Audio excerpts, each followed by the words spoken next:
ত্রিপুরার বিধানসভার বিরোধী দলনেতা জিতেন্দ্র চৌধুরীকে জাতি বিদ্বেষ আক্রমণকারী মন্ত্রী রতনলাল নাথের শাস্তির দাবিতে সাব্রুম শহরে মিছিল সংগঠিত করল ভারতের কমিউনিস্ট পার্টি মার্ক্সবাদী।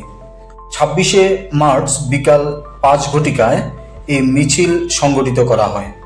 ভারতের কমিউনিস্ট পার্টি মার্ক্সবাদী সাব্রুম মহকুমা অফিস থেকে শুরু হয় এই মিছিল সাব্রুম বাজারের বিভিন্ন পথ পরিক্রমা করে সাব্রুম নেতাজি চৌমুহনীতে এসে পথসভা সংগঠিত করেন।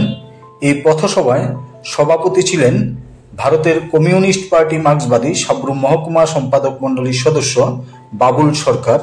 আলোচনা করেন ভারতের কমিউনিস্ট পার্টি মার্ক্সবাদী দক্ষিণ জেলা কমিটির সদস্য চিত্তরঞ্জন বসাক, সাথই মগ সহ অন্যান্য নেতৃত্বরা।